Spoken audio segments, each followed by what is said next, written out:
Hello, hello. What is up, everyone? How's everyone today? Hey, Gwen. Hey, Helen. Hey, TV Ord. TV Ord, weren't you Cinderella before? Because I feel like I recognize your avatar, but I feel like you changed your name. Hey, Julianne. Hey, Ron. Hey, Lisa. Fancy. Thank you, everyone, coming in the chat early. Let's get to it. Hey, Patricia Smith. Did I say hi to Carol already? If I didn't, hi, Carol. Okay, a couple of things to get through today. Before I get to them, though, I just want to address a comment that I'm going to delete on my last video. Someone left a comment on my last video, that was almost 5 screenshots long. I didn't do a written response to it. I'm not gonna do a written response to it, but I will just say something now. Sometimes, and very rarely, do I bring up other topics of conversation on my podcast. Now, I mentioned the Met Gala in my last podcast. I understand that there is a lot of personal feelings around, billionaires like Jeff Bezos and institutions like the Met Gala and these type of events with celebrities and everything that's going on in the world. I understand that. I actually did mention in my last video, I brought up, I was quite critical of the Met Gala and of Jeff Bezos and of, the culture surrounding parts of the Met Gala that some people see as elitist. I also did bring that up. So I was very surprised to see someone in the comments going on a major rant about what I said about the Met Gala, as if, number one, I wasn't critical. Number two, please also remember that the Met Gala is to fund the Costume Institute, and there is very minimal funding for the arts in general. So while there's an element to it that is elitist, there's also an element to it that is meant to actually help a cause. Okay. And the other reason why I wanted to bring this up is because that individual left some rather shady comment about Baron. And let me just say that I do not tolerate other creators in this space being bullied or being talked down upon or, nasty stuff being said about them in my space.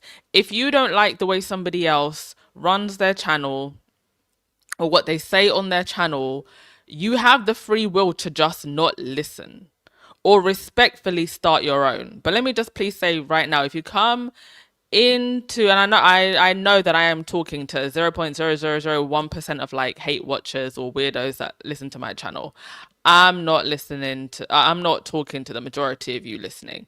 But please don't come to my space and crap talk about other creators, especially other creators like Baron that I have a lot of respect for.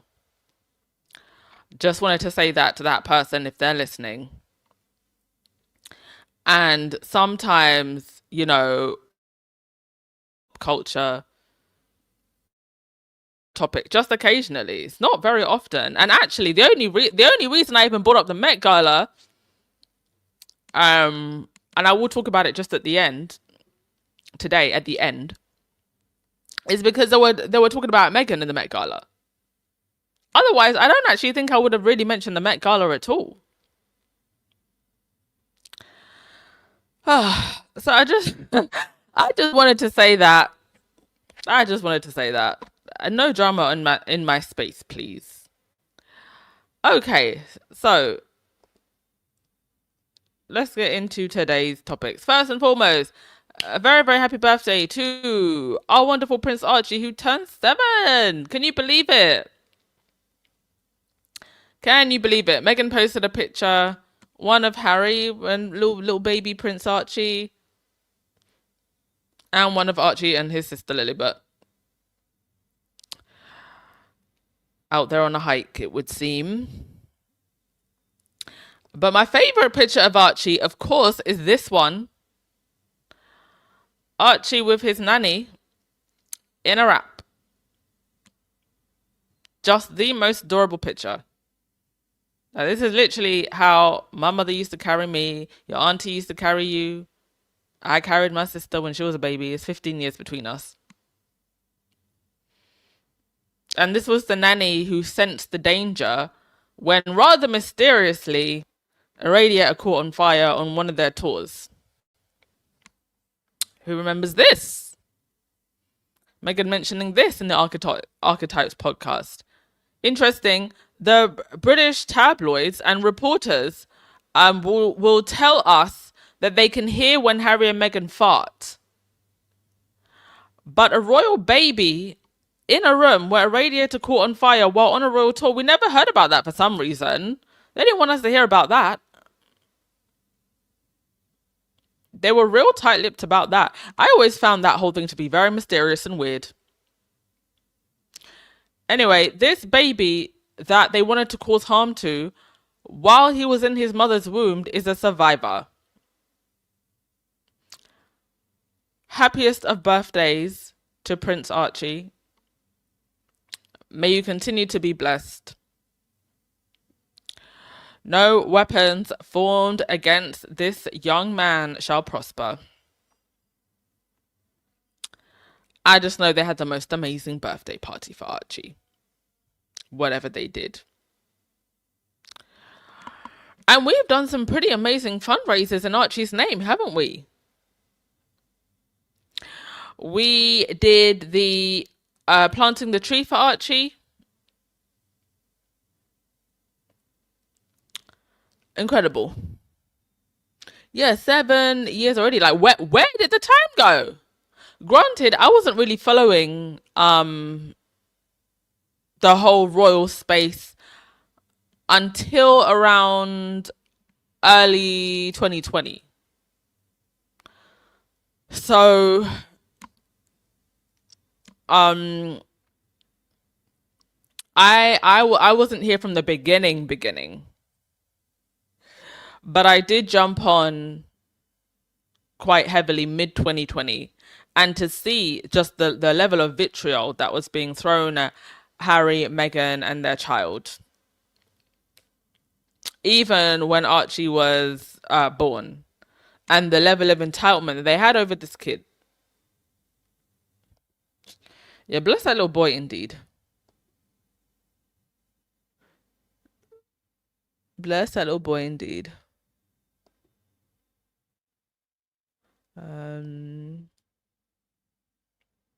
Yeah, this is a woman who potentially saved his life.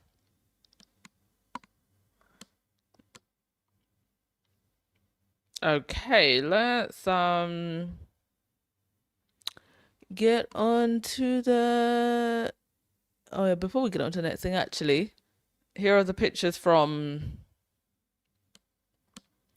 that day. He. He.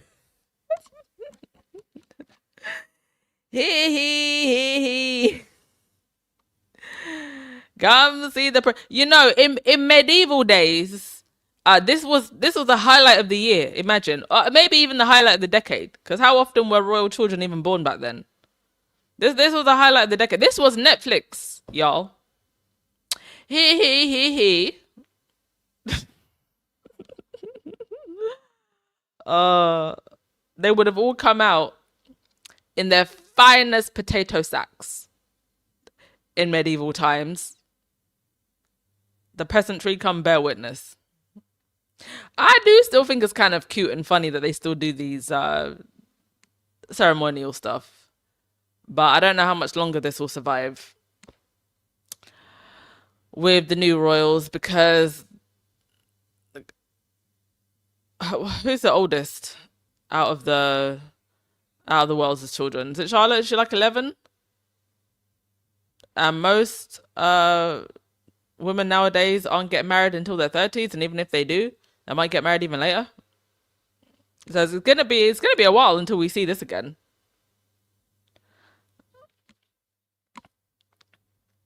Was anybody there that day?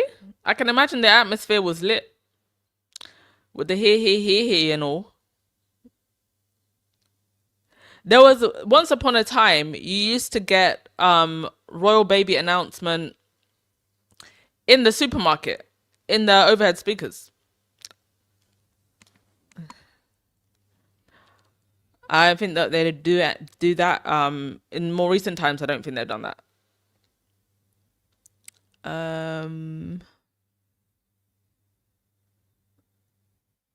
Yes, what a mighty good day. Prince Archie Harrison, Sussex. Oh, George is the oldest. Yes, of course. Do you remember when this was done for both William and Harry? I was very young. Yeah, I don't remember it specifically being done for William and Harry, but I saw a documentary where they had on the overhead speakers in a supermarket announcing the births. Yeah, on TV all over the world back in the day. They would do it for Eugenia, probably. But I think it won't. I don't know if it will get as much coverage if it's for one of the minor royals. All right, lovely to reminisce on that. Now on to more messy things. The person who would be the royal granddad, Thomas Markle. He has apparently, or is apparently moving back to the US. Let's have a read of this. Someone said shenanigans are afoot. Oh my goodness. Shenanigans are afoot. And he's 1 foot down. So last year, Thomas Markle decided to cause a ruckus and tried to drag Meghan into his nonsense. And his foot and or leg was amputated in the Philippines. He moved to the Philippines in early 2025. The thing that gets me about all, actually, let me be quiet. Let me be careful. Let me be careful. I don't know the extent to which of the healthcare systems in every country in the world.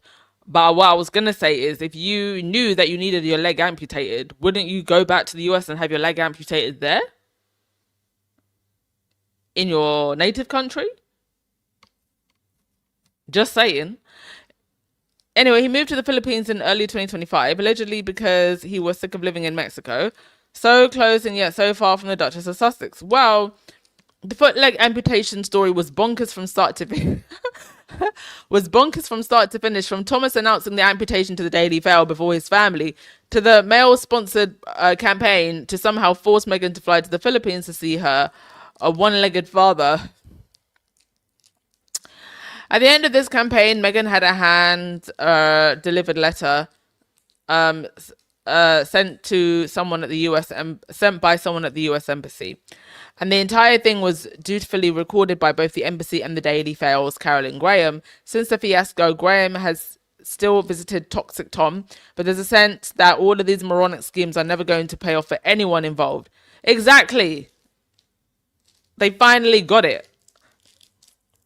See, people that care about what Thomas Markle have to say, what Carolyn Graham has to say, it's their 10-minute dopamine hit for the day. You know, they can bash on Meghan. Eventually, they get bored. And if I remember correctly, this was around the time, didn't Meghan have something going on? Or coming out? And it was just so perfectly timed to coincide with that. So thus, Tom was allegedly starting a new chapter with a much younger Filipino nurse, only he's abandoning the nurse now too. The retired Hollywood lighting director has now moved back home as he wants to be fitted with a state-of-the-art prosthetic limb and to be closer to family. Which family? He fell out with his daughter after he suffered 2 heart attacks on the eve of her 2018 wedding. Was unable to walk her down the aisle, although Meghan claimed he was simply seeking publicity. As a result, Mr. Markle has yet to meet Harry and his grandchildren. He thanked the care and compassion of the Filipino people. Wonderful people, might I say. I am so sorry to the Filipino people that they had to put up with this guy. And all of the other passport bros causing an absolute ruckus. I would not be alive today if it were not for the care I received from the wonderful doctors and nurses in the Philippines. They saved my life.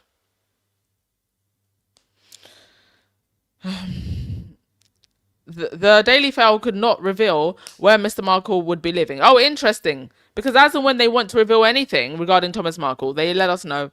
The move puts him thousands of miles closer to Meghan and her family. He needs to be thousands of miles further away. Last night, his eldest daughter... Oh, they remembered that he has an eldest daughter. Funny, because they weren't down her throat back when Thomas was having his leg amputated. They were only down Meghan's. Last night, his eldest daughter, Samantha, Meghan's half-sister, said, Dad made the decision to come back to the US for ongoing medical care. He'll be able to get the best prosthetics here and be surrounded by friends and family to support him. Even though he has been through such traumatic times, this has been a positive spiritual experience for Dad. I think those friends and family should have been advising him much better up until this point. Which friends and family are these? Because I don't know them. I don't know of these friends and family existing. Because if he had any, they would have told him, don't sell your soul to TMZ in the middle of your daughter's wedding. Your daughter's royal wedding. And who, might I ask, is financing his move back to the US? Toxic Tom has spent the last decade selling out Meghan for literal pennies. He has a social security and maybe some retirement funds, but I seriously doubt he has enough money to put up a move from Mexico, live in the Philippines for 16 months, then move back to California. My suspicion is that Carolyn Graham and Toxic Tom cooked up some horrible new scheme and it's being underwritten by the Daily Mail. Maybe Carolyn will drive him to Montecito and toss him out of the car. At the bottom of the Sussex's driveway with a photographer there to capture everything. Oh my God, don't give them ideas. Oh. That is literally what they would do. They're going to drive to one of these gated communities and it's going to be Tom living in a car begging Meghan to move in her house. Oh God. Oh, they're going to do something like that, aren't they? Oh, I feel so bad for Meghan. Truly feel bad for her. I mean, I just don't understand why at this point Thomas Markle has tried everything. And Thomas Markle and the Daily Mail and Carolyn Graham have tried everything. I don't understand why you just don't take your damn retirement fund and go sit in Mexico like every other normal retired American and mind your business.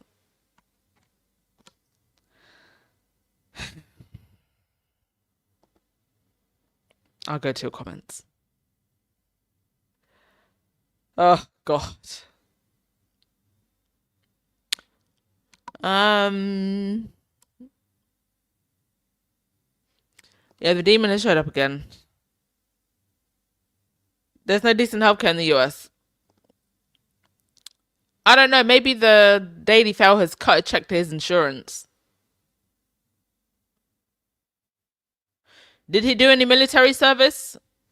Don't military service people get an extra like pension or healthcare or something? Benjamin, you said, is he married to the Filipina? I don't know what to believe. No, they never got married. They were just dating.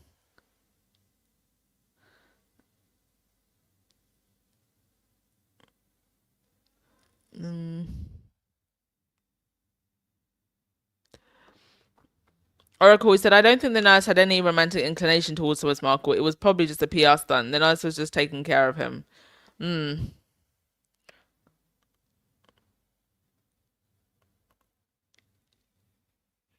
He'll be arrested for vagrancy. Probably. Oh, yeah, union benefits also. But even with all the benefits, it's very expensive to live in California.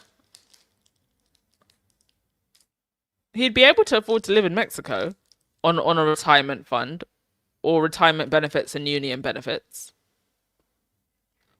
But not in California. Somebody's funding him. Seniors get cheap healthcare Medicaid. Is Medicaid still active since Obama left office? I thought the Trump administration removed Medicaid.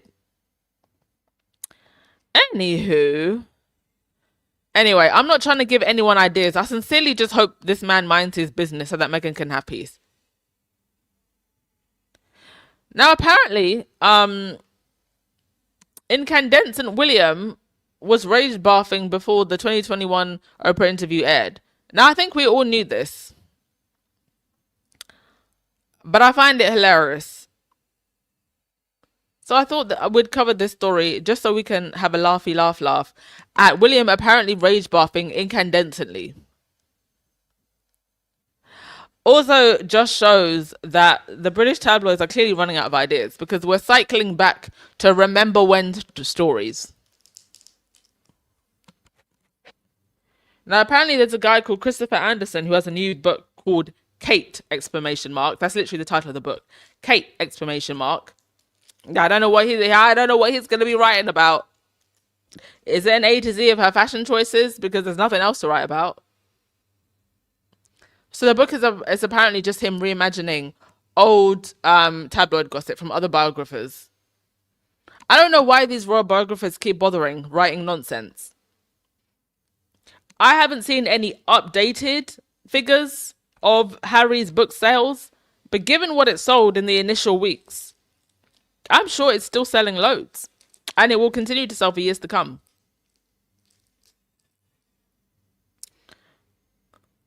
Apparently, William was literally sick with worries. Sick, as Baron would say. Leading up to the Prince Harry and Meghan interview in March 2021. In his latest biography... hang on a minute. The full title. Are you ready for the full title?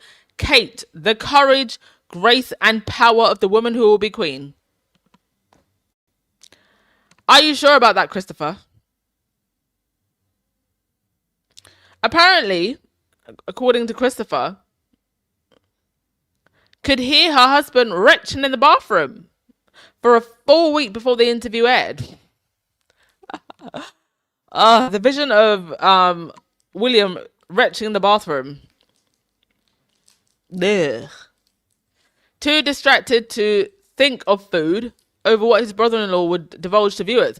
You know, these are the same people who will say that Meghan wasn't treated poorly, that nothing was said about Meghan, that nothing was done to Meghan. So what exactly would William personally be so worried about?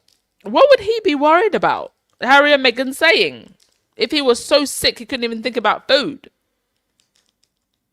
Now, if it was just the courtiers or the tabloid that did something, then that's one thing, right? But if William is so innocent, why was he retching in the bathroom and not even eating? What did William do personally? You know, Tyler Perry said it himself in the Harry and Meghan documentary. You only know the half of it. If you knew everything, and everything we do know is rather nasty, mind you. So what else is there? I will refrain from giving some of my predictions openly because I don't want the lawyers coming after. There are a few things I think happened in that palace where Meghan was still there. I'm just not going to say them out loud. Not today. But they're going to come out one day. I think William is a very, very jealous man. And no doubt. I mean, Meghan is beautiful. Meghan is beautiful. Meghan is a dream girl. And apparently, William and Kate knew the show Suits. The men are men. You know what I'm saying? So, this speaks volumes, not about Harry and Meghan, but about William and his behavior. William and his behavior. People who have a clean conscience, people who know that they try to do their best in a difficult situation, are not rage bathing. Exactly. They're not rage buffing before their siblings' Oprah interview airs. This is why I'm saying William did something, or tried to do something. But we've heard variations of this before, that William couldn't sleep or eat in the weeks before the Oprah interview aired, that he was sick with worry and shaking with fear about what Harry and Meghan might reveal. It says a lot about what he did to them, and it says a lot about how Harry and Meghan have never revealed most of the evil-ish that was done to them. Exactly. And let us never forget that. There are, after all, another 400 pages and spare that we ain't never read.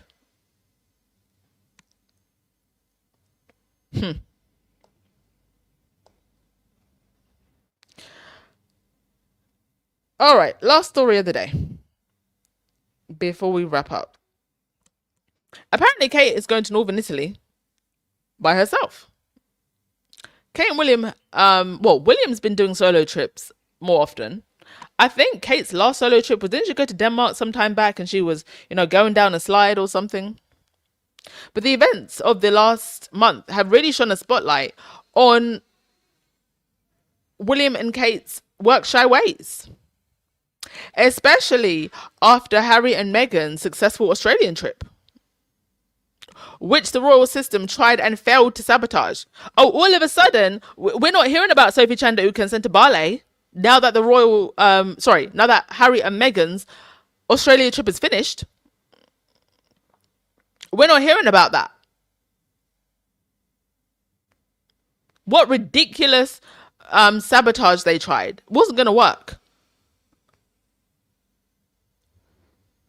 So marking her first trip overseas since announcing her cancer diagnosis in 2024, operative words right there, work trip. Kate has travelled outside of the UK a half dozen times at least since her 2024 disappearance. It's just that those travels were for vacations. She went to Greece last summer, she's taken several ski trips, and in February 2025, William and Kate skipped the BAFTAs because they went to Mustique. I also think it's curious that Kate is going solo for some bigger appearances, like Anzac Day and now this visit to Italy. Also, there's a growing body of evidence that the diplomats in the Foreign Office are ripping out their hair over William and Kate's refusal to regularly travel for anything other than vacations. I mean, even if you do get William and Kate to travel for these so-called trips, what are they doing there? Well, we still need royalty in 2025 to be smooshing and smooshing. Can we not just have... Can we do some kind of national vote or something? For national representatives? Like the way we vote for mayor. Can we have some Foreign Office representatives? People that know how to carry themselves with class and who don't hang out with Epstein? I don't know. Maybe we could give a role to some fine young people who are doing good things in their community. Have them go overseas and do a trip. They'd do a better job than William and Kate. They're ripping their hair out over William and Kate not working. When have they ever worked?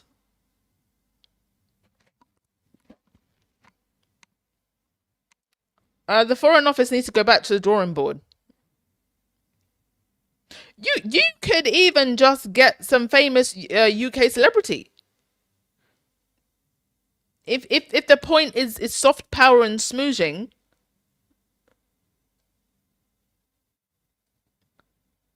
do you need royalty? Just appoint some celebrity and go do whatever it is they do on these trips. Oh, here, can we get a soft trade deal here? A little soft trade deal there?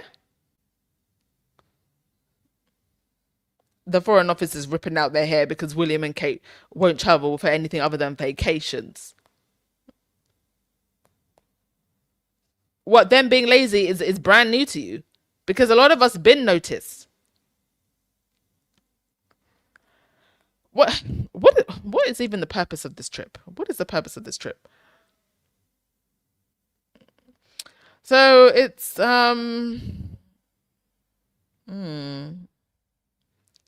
She will attend sometime digging into Reggio Emilia's internationally recognized approach to early childhood education. Okay. So apparently, this area of North Italy is known for this approach. And she will spend time with educators, parents, children, and civic and business leaders to see the work in action. Okay. Okay. I mean, is any of that going to be implemented into government policy when she gets back? Any extra funding for the children when she gets back?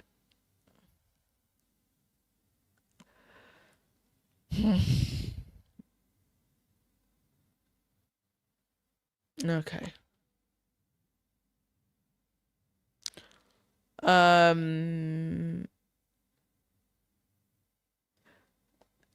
she said that you think that Charlie will be the last king. I think William will be the last king. I do think that William will make it to kingship, and it will be the worst kingship in modern British royal family history, or the worst monarch in modern times. If we're going from Victoria to now, he will be the worst. I'm sure it's in the other 400 pages. Listen, I'm sure there are some things that aren't even in that 400 pages, but whatever is in this 400 pages is rather nasty.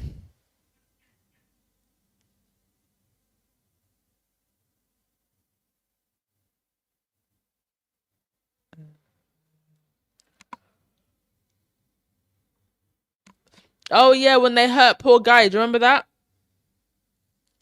When Guy broke his legs, and they somehow managed to turn that into Megan's fault. When I don't even think Megan was in the palace when that happened. Didn't his legs get broken when she went overseas for a bit? Yeah, Sophie Chan douchebag needs to go.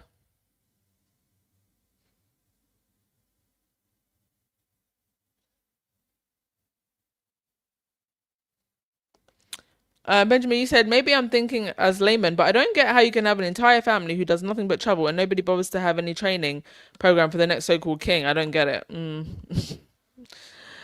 Because they rest on the idea that you're just so, taken by the fact that they're royalty. They don't have to actually do anything other than just exist.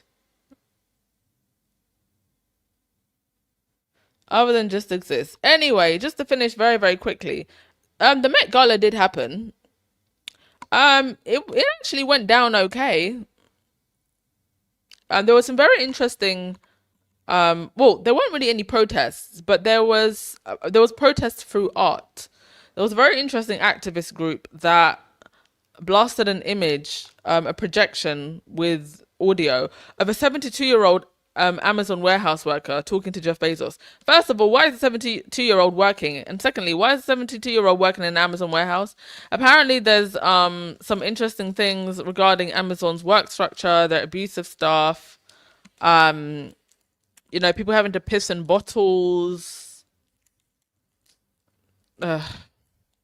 And Jeff Bezos, by the way, if you have any family members that work for Amazon or in warehouses, has apparently he's fundraising for a startup that will basically take away the roles of any warehouse jobs left. And robots already do quite a bit of work in Amazon's warehouse. It's quite from a technology perspective, it's quite something if you see it. But they're now betting on removing people entirely. I don't know what the end game is here, because if you don't have consumers and you only have robots doing things, who's buying your stuff? Anyway, Lauren Sanchez showed up in this dress, which apparently was meant to be referencing the Madame X painting, which at the time was too vulgar, was deemed too vulgar and over-sexualized and had to be censored, depicting a woman who married into wealth. The theme of the night was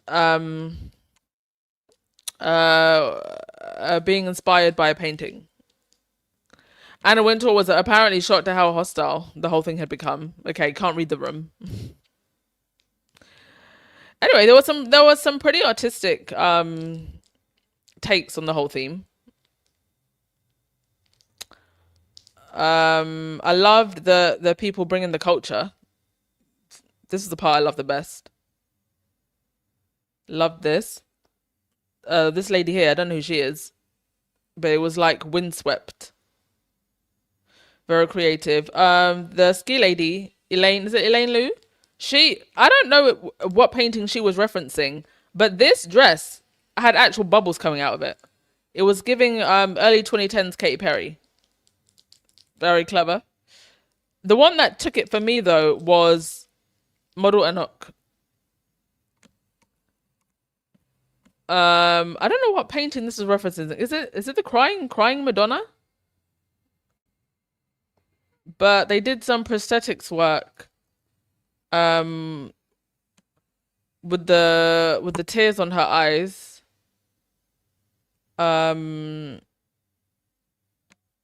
no, it's called the Weeping Madonna or Our Lady of Akita. Um and they put like prosthetics on the hair. If you actually look at the hair without the hood, it's got like the snake of Medusa at the back, and like they bronzed her out to look like a statue. Absolutely marvelous. Like the artistry of this is marvelous. Whoever did this. Right, well, that was my fave of the Met. Megan did not go, probably for the best, to be honest, because this year was not a popular year. They're gonna have to find some other rich donor next year.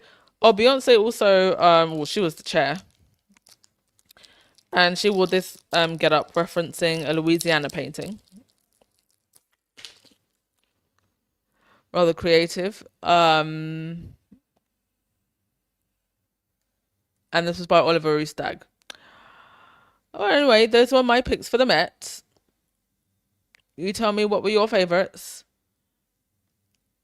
Megan has never gone to the gala. No, I think she might eventually. I think maybe a year that is a little less controversial. I think this year, um, yeah, this year was a very controversial year because of the Bezoses. Yeah, I mean, Anna has been, the character in The Devil Wears Prada is apparently inspired by her. And yeah, all the work that Andre did for her. Well, he never made more than 500 grand, 300 grand and change? Really? What, from Vogue?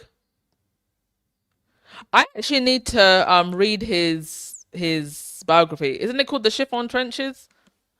It's on my list. Our Lady of Prosthetic Tears. It was pretty genius. I mean, do you know what? Harry and Meghan, they're getting rich enough. Maybe they can host a Met Gala. Honestly, I've just thought of that. Forget going when somebody else is hosting. Host the whole thing, and then take away all the gatekeeping, and invite up and coming designers. You never know. You never know. Oh yeah, it's a sculpture, not a painting. You're right. All right, folks. Have a good night, and we will catch up later. Ciao.